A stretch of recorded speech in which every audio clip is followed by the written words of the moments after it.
ایک بادشاہ بڑا نمازی تھا، بڑا روزدار تھا، باعمل تھا، تہجد گزار تھا، لیکن بادشاہی بھی بڑی اچھی چلاتا تھا، حکومت بھی بڑی اچھی کرتا تھا، کسی پر ظلم نہیں ہونے دیتا تھا۔ تو ایک مرتبہ ایک فقیر اس کے پاس سے گزرا اور کہنے لگا کہ آپ کے دربار میں شیر و بکری ایک جگہ کیسے جمع ہو جاتی ہے، میری سمجھ میں نہیں آ جاتا۔ بادشاہ نے کہا میں تمہاری بات کو سمجھا نہیں۔ اس فقیر نے کہا بادشاہ ہو کر تم اللہ کی عبادت بھی کر لیتے ہو، تم نماز بھی پڑھ لیتے ہو، روزہ بھی رکھ لیتے ہو، حج بھی کر لیتے ہو، زکوٰۃ بھی دے لیتے ہو، غریبوں کی فریاد بھی سن لیتے ہو، مظلوموں پر ظلم بھی نہیں ہونے دیتے ہو، اور دنیا بھی چلا لیتے ہو، یہ دونوں چیزیں تم ایک ساتھ کیسے کر لیتے ہو؟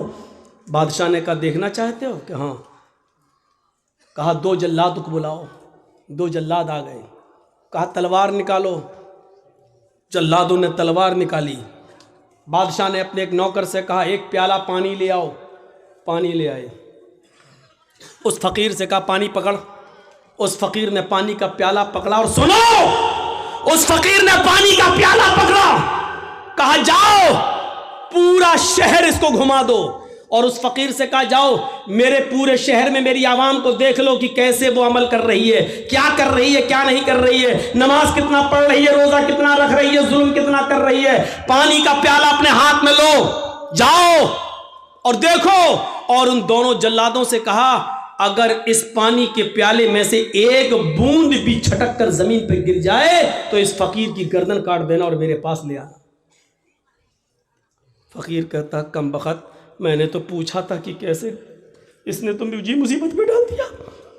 لیکن بادشاہ کا حکم، جلاد نے کہا چل۔ اب وہ پانی کا پیالہ لے کے چل رہا ہے، دھیرے دھیرے چل رہا کہ پانی کی کہیں بوند گر نہ جائے، ایک قطرہ بھی گرا تو جلاد میری گردن اتار لیں گے۔ پورا شہر کا چکر لگانے کے بعد بادشاہ کے پاس آیا۔ بادشاہ نے پانی کا پیالہ پکڑا، رکھ دیا اور کہا اے فقیر بتا تجھے میرا شہر کیسا لگا؟ فقیر نے کہا کون سا شہر؟ بتا میری بلڈنگوں کا کیا حال تھا، میری عوام کیسی لگی؟ کہا بادشاہ سلامت، آپ نے مجھے اس لائق ہی کہاں چھوڑا تھا کہ میں آپ کی عوام دیکھ سکوں، آپ کی بلڈنگ دیکھ سکوں، آپ کے عمارتیں دیکھ سکوں، آپ کی رعایا کا معائنہ کر سکوں۔ آپ نے کہہ دیا تھا کہ اگر ایک بوند بھی گری تو تیری گردن کاٹ دیں گے۔ میری نظر تو پیالے پر تھی، شہر میں کیا ہو رہا ہے مجھے کچھ بھی نہیں معلوم۔ بادشاہ نے کہا یہی جہنم کا ڈر، یہی اللہ کے عذاب کا ڈر مجھے ہر وقت لگا رہتا ہے، اس لیے میں بندوں کے حقوق بھی پورا کرتا رہتا ہوں اور اللہ رب العالمین کی عبادت بھی پوری کرتا رہتا ہوں، اللہ کی عبادت میں بھی کمی نہیں ہونے دیتا ہوں، اور میں اپنی رعایا کے ساتھ بھی کبھی ظلم نہیں ہونے دیتا ہوں، کیونکہ مجھے جہنم کا نقشہ، جہنم کا خوف، عذاب قبر کا ڈر مجھے ہر وقت لگا رہتا ہے۔ میرے پیارے ساتھیوں، ایک نوجوان جب یہ تصور کر لے کہ ہم شراب کی بوتل پی رہے ہیں اس کا عذاب کتنا ہے، ہم جو جوا کھیل رہے ہیں اس کا عذاب کتنا ہے، کلیا چکی سڑکوں پر بکنے والی لاٹری اس کی پرچیاں ہم خرید رہے ہیں اس کا عذاب کتنا ہے، اگر یہ تصور وہ اپنے دماغ میں کر لے کہ اس کا حساب ہمیں اللہ کے ہاں دینا ہوگا تو میرے بھائیوں پھر اس کا دماغ کبھی ان چیزوں کے اندر نہیں لگے گا۔ آج ہم اس لیے دور ہیں ان تمام چیزوں سے کیونکہ جہنم کا خوف اور عذاب قبر کا ڈر نہیں ہے ہمیں اور ہمارے اور آپ کے اندر۔ اس لیے تصور کیجئے کہ بادشاہ نے کیا کہا تھا، پانی دیکھ رہا گر نہ جائے۔ اب وہ کہہ رہا بتاؤ کیسا لگا شہر؟ کہ تیرا برا ہو، تو نے شہر دیکھنے کے لائق ہی کہاں چھوڑا ہم کو۔ جو آدمی جہنم کے عذاب سے ڈر جائے اور اللہ کے عذاب کے بارے میں تصور کر لے پھر وہ آدمی دنیا میں کیا رہ جاتا ہے، اس کو اچھی لگے گی۔ یہ دنیا بہت بوڑھی ہو چکی ہے میرے بھائیوں، سن لو، یہ بہت دنوں سے، اللہ کے رسول کو تو گئے ہوئے 1400 سال ہوا ہے، نبی سے پہلے عیسیٰ اور نبی کے درمیان 500 سال کا فاصلہ، پھر عیسیٰ سے پہلے کوئی نبی، پھر ان کے درمیان فاصلہ، اور ایسے لیتے ہوئے چلے جاؤ حضرت آدم علیہ السلام تک۔ وہاں کے بعد سے اس دنیا کو سوچو اور سوچ کر غور کرو کہ یہ دنیا کتنی عمر رسیدہ ہو چکی ہے، لیکن جب ایک عورت بوڑھی ہو جائے تو رشتہ نہیں آتا ہے اس کے پاس، ایک عورت بوڑھی ہو جائے تو اس کو کوئی دیکھنے کے لیے تیار نہیں ہوتا ہے میرے بھائیوں، کیونکہ وہ بوڑھی ہو چکی ہے، اب وہ نہ بچے پیدا کرنے کے لائق رہ گئی ہے، نہ شادی کے لائق رہ گئی ہے۔ یہ دنیا جو اتنی بوڑھی ہو چکی ہے، اے نوجوانوں، یہ دنیا پھر ہمیں اچھی کیسے لگتی ہے؟ یہ دنیا پھر ہمیں گوارا کیسے ہو جاتی ہے؟ اس دنیا کو بوڑھا سمجھ کر ہم اس کو ریجیکٹ کیوں نہیں کر رہے ہیں؟ یہ دنیا پرانی ہو چکی ہے، پھر ہم اس دنیا کے پیچھے کیوں پڑے ہوئے ہیں؟ اللہ کے نبی نے فرمایا ارتحلت الدنیا مدبرتن وارتحلت الآخرۃ مقبلتن۔ لوگو، یہ دنیا پیٹھ دکھاتی جا رہی ہے، یہ تم سے منہ پھیرتی جا رہی ہے، والآخرۃ مقبلتن، اور آخرت تمہارے پاس آتی جا رہی ہے، آخرت تمہارے پاس آتی جا رہی ہے۔ یعنی آپ 40 سال کے تھے، آج 45 سال کے ہو گئے، دنیا نے تمہیں اتنی سال کے لیے پیڑ دکھا دی ہے، یعنی دنیا نے تمہیں چھوڑ دیا ہے، 45 سال تم دنیا سے دور ہو گئے ہو، والآخرۃ مقبلتن، اور آخرت قریب آ رہی ہے، یعنی تم آخرت کے اتنے قریب ہو گئے ہو، 5 سال کے بعد تم 50 سال کے ہو جاؤ گے، دنیا 50 سال تم سے دور ہو جائے گی اور آخرت تم سے اور قریب ہو جائے گی 5 سال۔ تو کیا کہا؟ ارتحلت الدنیا مدبرتن، دنیا پیٹھ دکھا رہی ہے، دنیا تمہیں پیٹھ دکھا کر پیچھے کی طرف بھاگ رہی ہے، تمہیں اکیلا چھوڑتی ہوئی جا رہی ہے، والآخرۃ مقبلتن، اور آخرت تمہارے قریب آتی جا رہی ہے، اور ان دونوں میں سے ہر ایک کی اولاد ہے، اور ان دونوں میں سے ہر ایک کی اولاد ہے، یعنی دنیا کے بھی بیٹے ہیں اور آخرت کے بھی بیٹے ہیں، دنیا کے بھی بیٹے ہیں اور آخرت کے بھی بیٹے ہیں۔ کونوا ابناء الآخرہ ولا تکونوا ابناء الدنیا، وہ لوگوں آخرت کی اولاد بنو، دنیا کی اولاد نہیں، لوگوں آخرت کے بیٹے بنو، دنیا کے بیٹے نہیں، لوگوں آخرت کی اولاد بنو، دنیا کی نہیں۔ یہ وہ دنیایں، وہ دنیا جس کا تم بیٹا بننا چاہے تو یہ باپ تمہیں چھوڑ دے گا، لیکن آخرت ایسا باپ ہے تمہارا جو تمہیں ہر حال میں لے کر رہے گا، لیکن وہاں اعمال چلیں گے، وہاں یہ نہیں دیکھا جائے گا کہ تم اوریجنل میں کس کے بیٹے تھے۔ یہی بات تو اللہ کے نبی جناب محمد رسول اللہ صلی اللہ علیہ وسلم نے کہی تھی، اے میری بیٹی فاطمہ، دنیا میں جو چاہے مجھ سے مانگ لے، دنیا میں جو چاہے مجھ سے لے لے، یا فاطمہ بنت محمد سلیلی من مالی ما شئتی انی لا اغنی عنک من اللہ شیئا، اے میری بیٹی دنیا میں جو چاہے مجھ سے لے لے، دنیا میں جو فرمائش کرنا چاہے میں پوری کر دوں گا، لیکن آخرت میں تیرے کوئی کام نہیں آؤں گا، ولا اغنی عنک من اللہ شیئا، قیامت کے دن میں تیرے کوئی کام نہیں آؤں گا۔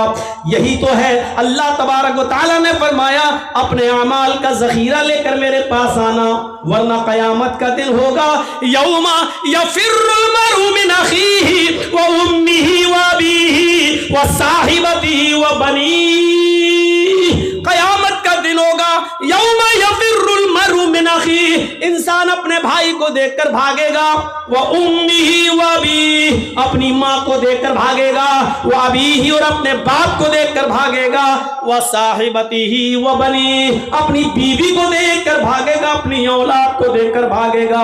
ایک ایک نقشہ دیکھو، دنیا میں اگر آپ کے بھائی کو کوئی بھائی مار دے تو آپ اپنے بھائی کی موت کا بدلہ لینے کے لیے اپنی جان کو داؤں پہ لگا دیتے ہو کہ کمینے تو نے میرے بھائی کا مرڈر کیسے کیا۔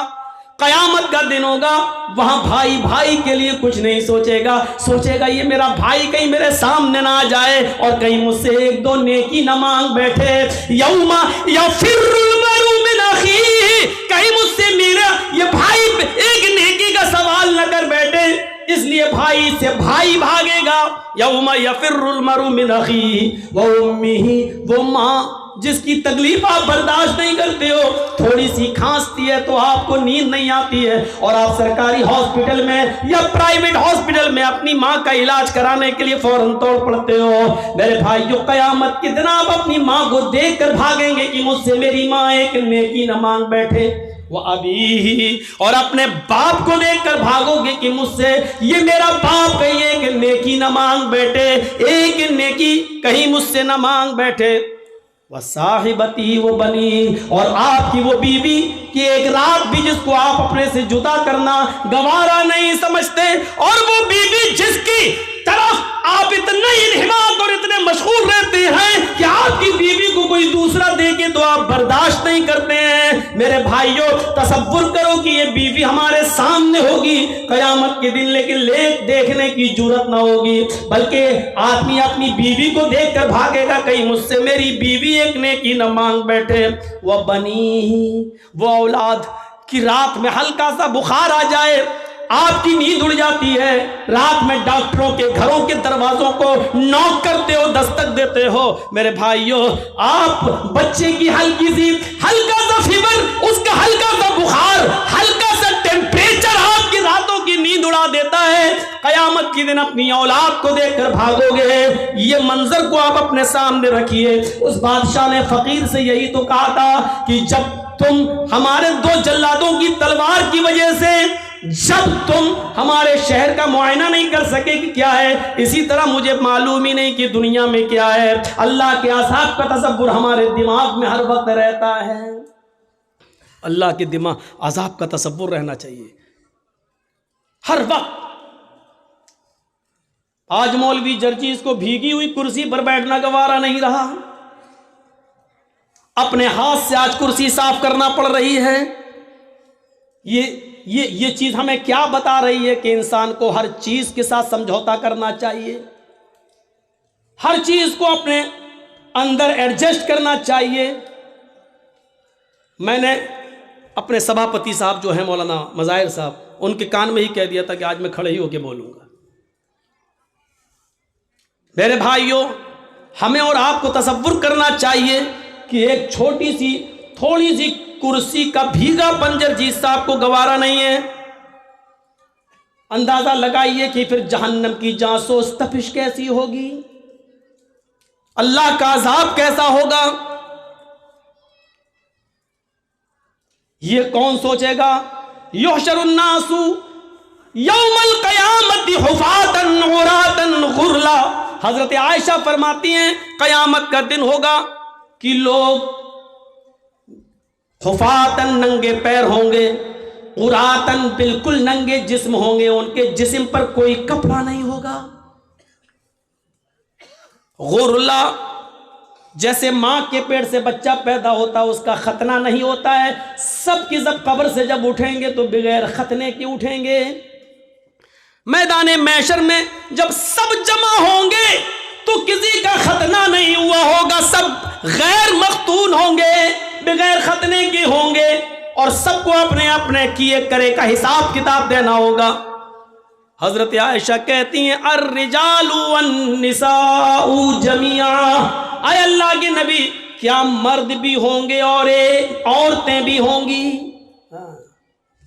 یہاں تو جلسے میں بھی لڑکے نکل جاتے ہیں دیکھنے کے لیے، دیکھیں کون کتنی لپسٹک لگائے ہے، کون کتنی کریم اور پاؤڈر لگائے ہے۔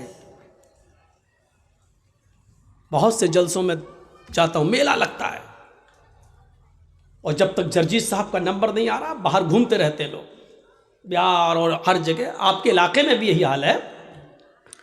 اور ان لڑکیوں کے پیچھے لڑکے، ارے جس جگہ چوڑی کی اور اس کی دکان ہے وہاں تم کیا کر رہے ہو بھائی؟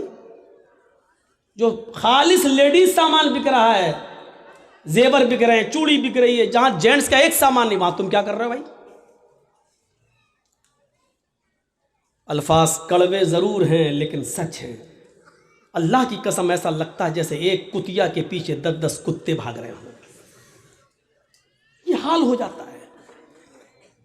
میں نے پہلے ہی کہہ دیا الفاظ سخت ضرور ہیں، کڑوے ضرور ہیں لیکن سچ ہیں۔ حضرت عائشہ کہتی ہیں الرجال والنساء جميعا، اے اللہ کے نبی کیا اس میدان محشر میں مرد بھی ہوں گے عورتیں بھی ہوں گی؟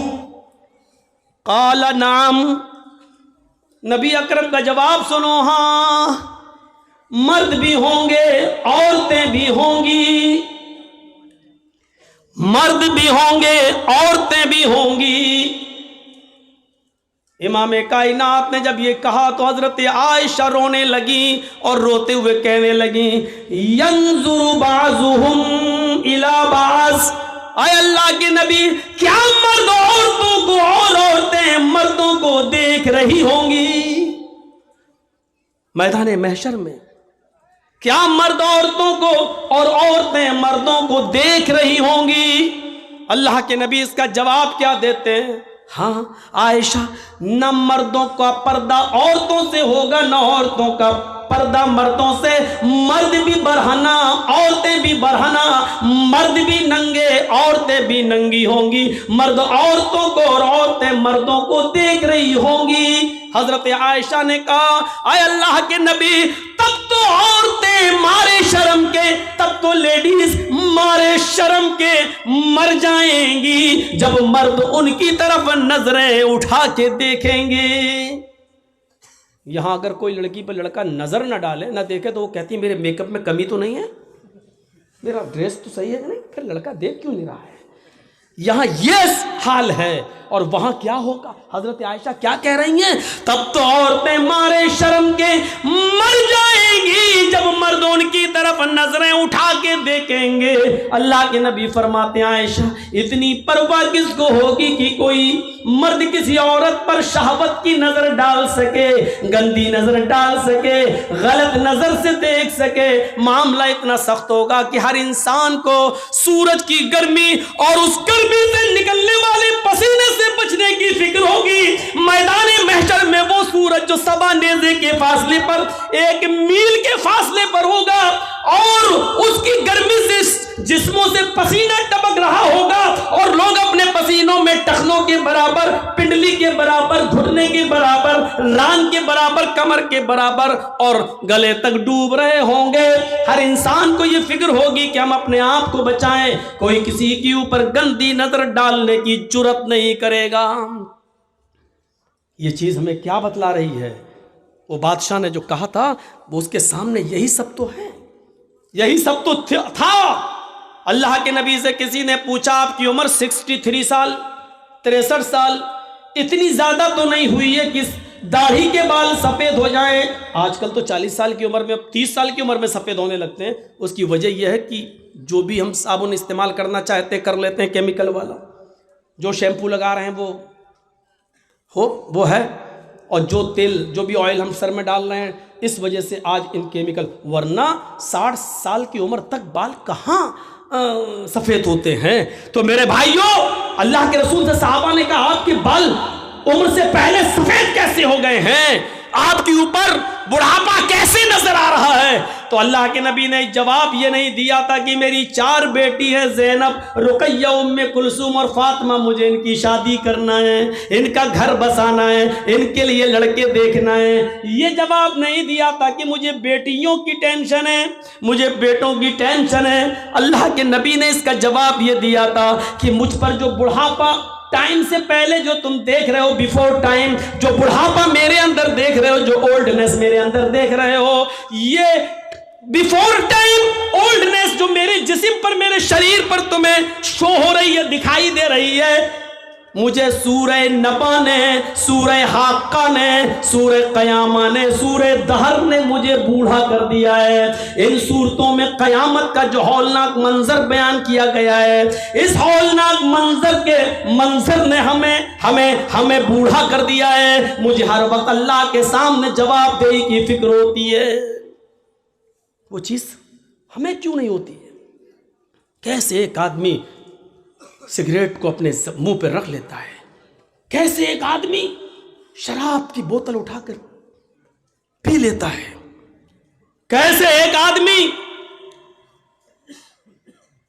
اذان ہو رہی ہے اور کیرم بورڈ کھیلنا گوارا کر لیتا ہے، کیسے ایک شخص،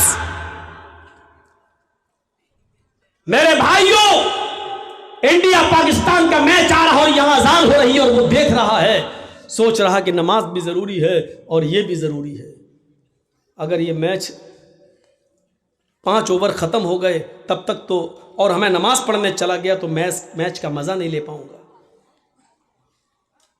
جبکہ جماعت پڑھ کے بھی آ سکتا ہے، نہیں صاحب میچ ختم ہو جائے گا، ارے لوگ بتا دیں گے کون جیتا، ارے لوگ بتا تو دیں گے، لیکن ایک بال کا جو ٹیسٹ، جو مزہ آ رہا ہے وہ ہم پھر نہیں لے پائیں گے۔ اس چکر میں وہ نماز نہیں پڑھتا ہے اور میچ دیکھ لیتا ہے، یہ کیسے گوارا کر لیتا ہے؟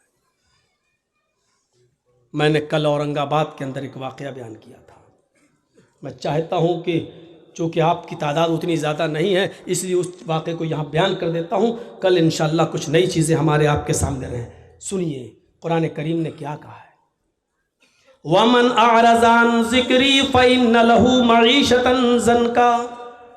میں جانتا ہوں کہ بارش ہو چکی ہے، میں جانتا ہوں یہاں جو لوگ بیٹھے ہوئے ہیں وہ یقیناً ان کے دلوں میں ایمان ہے، اس لیے وہ بارش کے ان قطرات میں بھی یہاں بیٹھے ہوئے ہیں، اور اللہ کی قسم اوپر سے ٹپکنے والے پانی کی قطرے اور بوتے میرے اوپر بھی گر رہے ہیں۔ جب آپ بیٹھے ہیں تو مجھے سنانے میں کوئی حرج نہیں ہے، سنیے۔ نماز چھوڑنا ایک الگ چیز ہوتی ہے، سن لیجئے، اور نماز سے اعراض کرنا ایک الگ چیز ہوتی ہے۔ وَمَنْ أَعْرَضَ عَنْ ذِكْرِي، جس نے میرے ذکر سے اعراض کیا، مرد بھی سنیں عورتیں بھی سنیں، اور بہت آسان اردو اور ہندی میں، جو میرے ذکر سے اعراض کرے گا، جو میرے ذکر سے اعراض کس کو کہتے ہیں؟ چلیے پہلے پتا، جو میرے ذکر سے نہیں نماز سے منہ پھیرے گا، منہ موڑے گا، فَإِنَّ لَهُ مَعِيشَةً ضَنْكًا، ہم اس کے لیے روزی تنگ کر دیں گے۔ روزی بند کر دیں گے نہیں کہا اللہ نے، روزی تنگ کر دیں گے، یعنی پیسہ تو بہت آئے گا اس کے پاس لیکن رکے گا نہیں۔ آپ لوگوں کے موبائل میں اس کی آواز نہ چلی جائے، اس کو کٹ کر دینا، ورنہ لوگ کہیں گے مولانا جرجیس جنگلوں میں بھی تقریر کرتے ہیں، اور ایمان تازہ ہو جائے گا لوگوں کا، تو تھوڑا سا اس آواز کی کٹنگ کر دیجیے گا، وہ ان کا کام ہے۔ وَمَنْ أَعْرَضَ عَنْ ذِكْرِي فَإِنَّ لَهُ مَعِيشَةً ضَنْكًا، جو اللہ کے ذکر سے اعراض کرے گا، منہ موڑے گا، ہم اس کی روزی بند کر دیں گے، بند نہیں تنگ کر دیں گے، ٹائٹ، اس کی روزی کو ہم تنگ کر دیں گے۔ تنگ کرنے کا مطلب ہوتا ہے پیسہ بہت آئے گا لیکن رکے گا نہیں۔ 50,000 روپے ایک دن میں ہماری آمدنی ہو گئی، لیکن شام تک کبھی بیوی بیمار، کبھی بچہ بیمار، کبھی باپ بیمار، سب ختم، 5,000 قرض اور لے لیا۔ ہوتا ہے کہ نہیں ہوتا ایسا بہت سے؟ ہمارے اور آپ کے ساتھ جب ایسا ہوتا تو ہم لوگ کیا کرتے ہیں؟ مولانا صاحب، مسجد کے امام کے پاس جاتے ہیں، مولانا صاحب کیا برکت نہیں ہو رہی ہے؟ کیسی برکت؟ ارے پیسہ تو بہت آتا ہے لیکن رکتا نہیں ہے۔ تو وہ مولوی کیا کر لے گا؟ اگر مولوی کے پاس پیسے کو روکنے کی طاقت ہوتی تو بیچارہ 5,000 روپے میں وہ کیوں نماز پڑھاتا؟ اللہ نے بتایا تم جب میری ذکر میری نماز سے منہ موڑو گے ہم تمہاری روزی تنگ کر دیں گے۔ تم نماز 5 وقت کی پڑھنا شروع کر دو اور پابندی کے ساتھ پڑھنا شروع کر دو۔ اذان کے وقت تمہیں کام کی فکر نہیں، نماز کی فکر ہونی چاہیے، جماعت کی فکر ہونی چاہیے، پھر دیکھو تمہاری روزی میں کیسے برکت ہوتی ہے۔ 50,000 نہیں آئے گا، 2,000 آئے گا لیکن رکے گا۔ آپ 1,800 خرچ کر پائیں گے لیکن 200 بچے گا۔ 1,000 آئے گا، آپ 800 خرچ کر پائیں گے لیکن 200 بچے گا۔ یہاں تو 50,000 آ رہا ہے، بچتا ہی نہیں ہے، کوئی یہ بیمار، کوئی وہ بیمار، کوئی۔ اعراض کس کو کہتے ہیں؟ اب سن لیجئے اعراض کیا ہے۔ بارش ہو رہی ہے، ہمارا غلہ، ہمارا دھان سوکھے میں گھر کے آنگن میں رکھا ہوا ہے اور باہر ہم کرکٹ کھیل رہے ہیں۔ کسی نے کہا صاحب بارش ہو رہی ہے، دھان بھیگ جائے گا، لیکن ہم کرکٹ میں لگے ہیں۔ اس کو کہا جاتا ہے دھان سے اعراض کرنا، یعنی اس کو اپنی روزی روٹی کی فکر نہیں ہے، کرکٹ کی فکر ہے۔ ایک اور مثال دے دوں،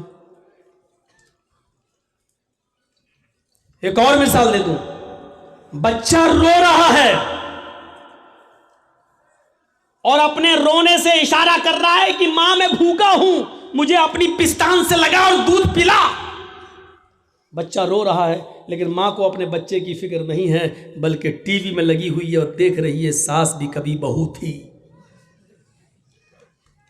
تو اس کو کہا جاتا ہے کہ اس نے بچے سے اعراض کیا۔ بچے کو پھینک نہیں رہی ہے، بچے سے پیار ہے اس کو، لیکن اس وقت اتنا دماغ اس کا بچے میں نہیں لگا جتنا سیریل میں لگا ہے۔ ارے اگر سیریل بچے کو تو بعد میں بھی دودھ پلا دیں گے، لیکن سیریل نکل گیا تو پھر کہاں بار بار آتا ہے۔ یہی حال ہے نماز کا۔ اذان ہو رہی ہے، نہیں میچ دیکھ لوں پہلے، کیونکہ نماز تو بعد میں بھی قضا کر لیں گے، لیکن میچ نکل گیا تو کہاں روز روز آتا ہے۔ یہ چیز اس کو کہتے نماز سے اعراض. ہمارا مکان جل رہا ہے اور ہم کرکٹ کھیل رہے ہیں. کہا مکان جل رہا ہے, ہمیں فکر ہونی چاہیے مکان کو بچانے کی. جو جل گیا جل جانے دو, جتنا بچ گیا کم سے کم اس کو پانی وانی ڈال کے اس کو بجھائیں. لیکن ہمیں اس کی فکر نہیں ہو رہی, ہم کرکٹ کھیل رہے ہیں, ہم کیرم بورڈ کھیل رہے ہیں. اس آدمی کو کہا جاتا ہے کہ اس نے اعراض کیا ہے اپنے مکان سے. اب آپ سمجھ گئے نا اعراض کس کو کہتے ہیں؟ جس وقت ہمیں جس چیز کی ضرورت ہے اس سے دور ہو جانا اور دوسری چیز میں لگے رہنا جو غیر ضروری ہے. اذان کی آواز آتی ہے حی علی الصلاۃ, اور ہم اس وقت میچ دیکھ رہے ہیں. یاد رکھیے گا اذان کی آواز سننے کے بعد آپ صرف 2 ہی کام کر سکتے ہیں, اس کے علاوہ تیسرا کام آپ کے لیے جائز نہیں ہے. اگر آپ کھانا کھا رہے ہیں اور اسی بیچ اگر اذان کی آواز ہو جاتی ہے تو آپ کھانا مکمل کر لیجئے, پیٹ بھر کر آپ کھا لیجئے, کیونکہ پیٹ کی بھوک بہت بری چیز ہے. اگر یہ کہہ دیتا اللہ تعالیٰ کھانا کھا کے نہ چھوڑو اسی میں جاؤ, بیچ میں جاؤ, تو ہم نماز پڑھتے دماغ لگا رہتا کھانے میں, جلدی امام, اور کہیں اس نے پڑھ دیا ہوتا الف لام میم ذالک الکتاب لا ریب, کمینے اتنی لمبی صورت ہمیں بھوک لگی ہے. تو اس لیے کیا کہا, پہلے کھانا کھا لو, اور دوسری اذان کی آواز آ رہی ہے اور ہمیں قضاء حاجت, پیشاب یا لیٹرین کی ضرورت ہے, تو پہلے ہم وہ کر لیں, ورنہ ایسے کرے رہو گے اور پیٹ اندر کی طرف دھسائے رہو گے, کہیں یہی نہ نکل جائے. تو اس لیے یہ کام کر لو. ضروریات میں یہ چیز آتی ہے. ایک اور الگ چیز ہے کہ کوئی باپ بیمار ہے اور ایمرجنسی ضرورت ہے, اس کو ابھی آکسیجن چاہیے اور اذان کی آواز آ رہی ہے, تو ایسے موقع پر باپ کو لے کر بھاگیے آپ ہاسپٹل, پہلے آکسیجن دیجیے اور اس کے بعد میں نماز پڑھ لیجیے. ملتی ہے جماعت تو ٹھیک, نہیں تو بعد میں قضا. نیت یہ ہونی چاہیے کہ اگر باپ کی طبیعت خراب نہیں ہوتی تو میں جماعت کے ساتھ نماز ادا کرتا. یہ چیزیں. لیکن میچ دیکھنا, کیرم بورڈ کھیلنا, کھیتی باڑی کرنا, کھیت میں دانا ڈالنا, بیج بونا, کھیت جوتنا, اس میں لگے ہیں اور اذان کی آواز آ رہی ہے اور ہم پرواہ نہیں کر رہے ہیں, تو اس کو کہتے ہیں نماز سے اعراض. وَمَنْ أَعْرَضَ عَنْ ذِكْرِي فَإِنَّ لَهُ مَعِيشَةً ضَنْكَ, جو نماز سے اعراض کرے گا, جو ہمارے ذکر سے اعراض کرے گا, ہم اس کی روزی کو تنگ کر دیں گے. اب کل والا واقعہ وہ ہمارے یو پی کا واقعہ ہے, لونی غازی آباد سے جو دلی کو ایک سڑک جاتی ہے بائی روڈ, بیچ میں ایک جگہ پڑتی ہے لونی, بہت امیر مسلمان رہتے ہیں وہاں پر, دولت مند لوگ رہتے ہیں. سن 1995 کے اندر, 1995 کے اندر اس لونی میں 2 سگے بھائیوں کی شادی ہونا تھی. 2 سگے بھائیوں کی شادی ہونا تھی. کل ان کی بارات جانا تھی. آج کی رات انہوں نے رنگ رلیاں منانے میں گزاری. یہ دونوں سگے بھائی دلی جاتے ہیں, ہے ہی کتنا دور, غازی آباد سے دلی 50 کلومیٹر اور بیچ میں لونی, یعنی تقریباً 25 کلومیٹر وہاں سے دلی. اپنی گاڑی لی اور طوائفوں کو اکٹھا کیا اور 10-12 طوائفیں انہوں نے سودا کیا اور ان طوائفوں کو لے کر آ گئے. اپنی گاڑی پر نہیں, طوائفوں کی گاڑی الگ تھی اور ان دونوں بھائیوں کی گاڑی الگ تھی. جب دلی سے یہ طوائفوں کو لے کر آ رہے تھے تو دونوں بھائیوں کی گاڑی آگے آگے چل رہی تھی اور طوائفوں کی گاڑی پیچھے پیچھے. مغرب کے بعد ان طوائفوں کو اس نے کھانا کھلایا اور عشاء کی نماز کے بعد شروع ہو گیا ناچ گانا. محلے کے اپنے دوستوں کو اس نے بلا لیا.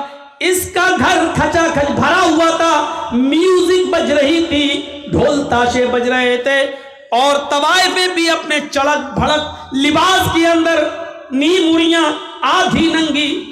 وہ طوائفیں اپنے پیروں میں گھنگرو پہنے ہوئے, پائلے پہنے ہوئے, اور ان کی چھنکاریں زمین کی اوپر چلنے لگی اور ان طوائفوں کے ٹھمکے مٹکنے لگے. ان کی کمر اور ان کے جسم انگڑائیاں لینے لگے اور پوری کی پوری رات ناچ و گانے میں گزرتی ہے. طوائفیں ناچ رہی ہیں, گا رہی ہیں, نیم بر اور اخلاق سے گرے ہوئے گانے بھی وہاں آ رہے ہیں اور یہ اپنے جسم کی نمائش ہو رہی ہے، اپنے فن کا اظہار کیا جا رہا ہے، اور یہ شراب کا دور چل رہا ہے، نوجوان شراب پی رہے ہیں، یہ دونوں بھائی بھی شراب کے نشے میں چور ہیں اور ناچ گانے میں مصروف ہیں۔ دیکھیے اللہ کے ذکر سے اعراض کرنے کا انجام کیا ہوتا ہے۔ کیرم بورڈ کھیلنے والوں سنو، کرکٹ میچ اذان کی آواز آنے کے بعد بھی بند نہ ہو، سنو۔ اپنے کام اور دھندوں میں مصروف رہنے والوں اور نماز کا جنازہ نکالنے والوں سنو،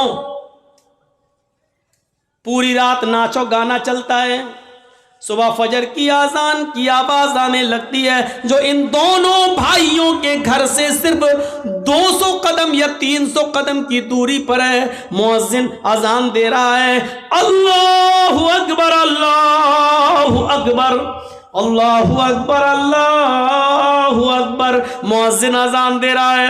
مؤذن کی اذان کی آواز ان طوائفوں کے کانوں میں بھی ٹکراتی ہے، ان طوائفوں کے کانوں میں بھی جاتی ہے۔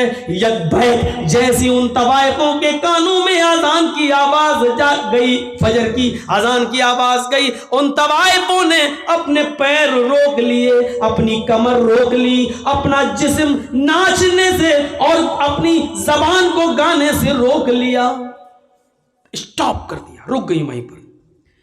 ان دونوں بھائیوں نے دیکھا کہ پائلوں کی چھنکار اور گھنگروؤں کی آواز بند، اور یہ بھی جو مٹک رہی تھی اور ناچ رہی تھی، کیا ہوا؟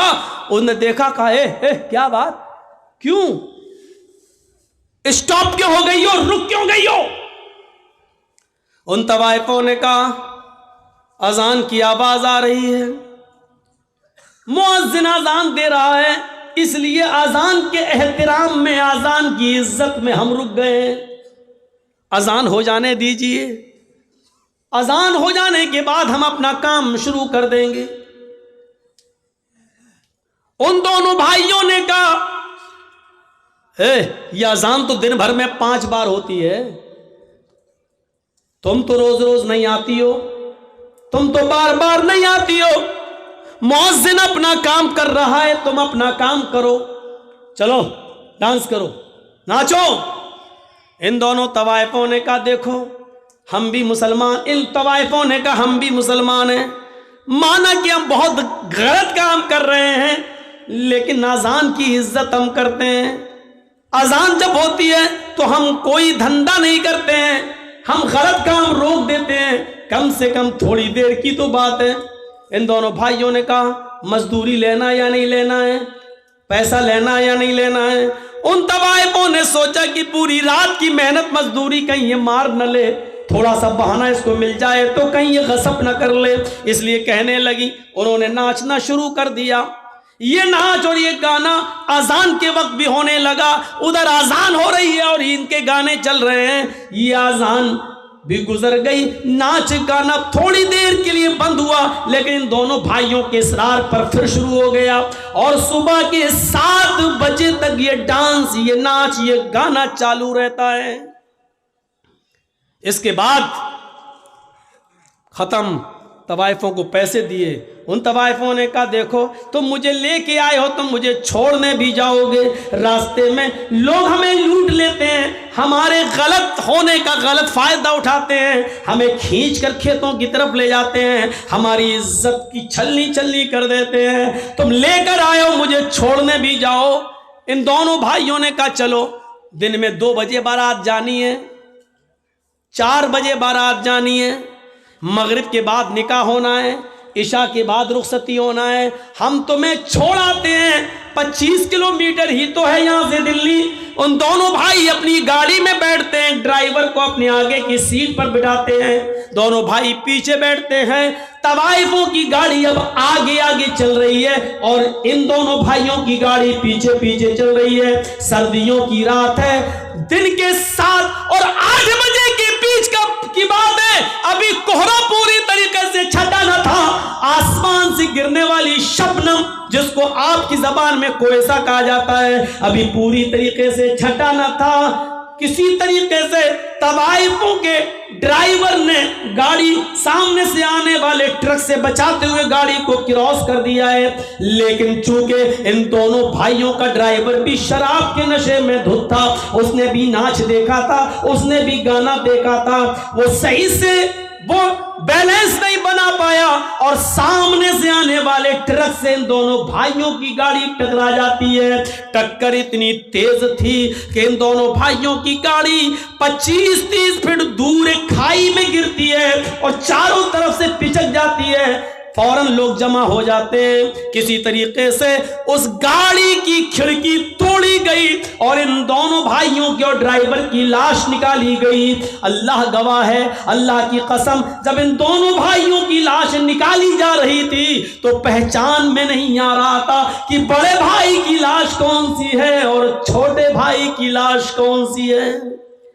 سن 1995 کے اندر بہت زیادہ لوگوں کی تعداد اتنی نہ تھی، آنن فانن پوسٹ مارٹم ہوتا ہے اور 2 یا 3-4 بجے تک ان کی لاشیں ان کے ماں باپ کے حوالے کر دی جاتی ہیں، نہلا دیا جاتا ہے، دھلا دیا جاتا ہے، اعلان ہوتا ہے مغرب کی نماز کے بعد ان کو دفن کر دیا جائے گا۔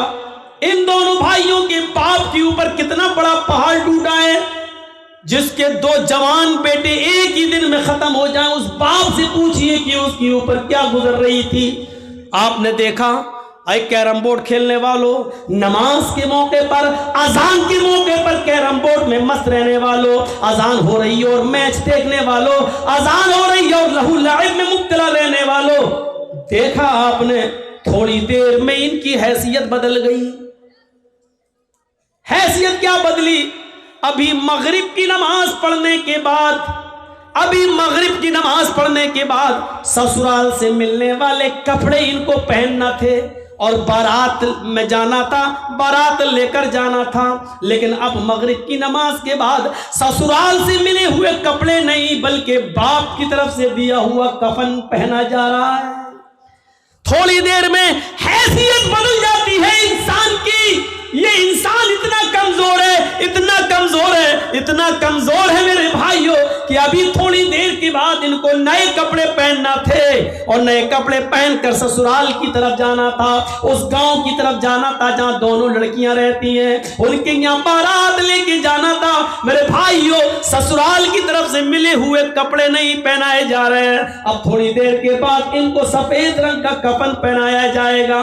حیثیت دیکھ لیجیے آپ، ابھی تھوڑی دیر کے بعد ان دونوں کے ساتھ 300-400 آدمیوں کی بارات لڑکیوں کے گاؤں میں جانا تھی، لیکن اب لڑکیوں کے گاؤں میں نہیں، اب ان کو لے کر قبرستان کی طرف جایا جائے گا۔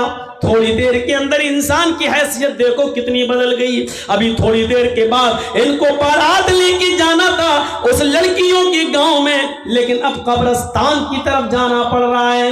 ابھی 300 اور 400 آدمیوں کو گاؤں میں جانا تھا، لیکن اب ان 300-400 آدمیوں کو قبرستان میں جانا پڑ رہا ہے۔ ابھی ان دونوں لڑکوں کو لڑکیوں کے شہر گاؤں میں جانا تھا، اب ان کو قبر کے اندر جانا پڑ رہا ہے۔ ابھی تھوڑی دیر کے بعد لڑکیوں کے گھر دولہا بن کر جانا تھا، اب یہ میرے بھائیوں قبر کے اندر جانے والے ہیں۔ حیثیت دیکھو کتنی بدل جاتی ہے۔ ابھی ان کو اس دنیا کا سفر کرنا تھا، لیکن یہ آخرت کے سفر کے اوپر روانہ ہو گئے۔ ابھی اس گاؤں میں بیٹھنے ہوئے مولوی کو تھوڑی دیر کے بعد ان کا نکاح پڑھانا تھا۔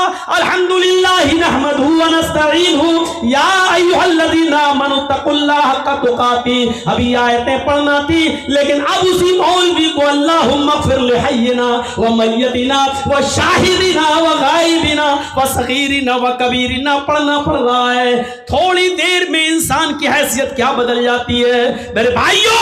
یہ ہے اللہ کے ذکر سے اعراض، نماز اذان کی آواز آ رہی ہے اور ان دونوں بھائیوں نے کہا تم گانا گاؤ، تم مت رکو، اذان تو دن بھر میں 5 بار ہوتی ہے،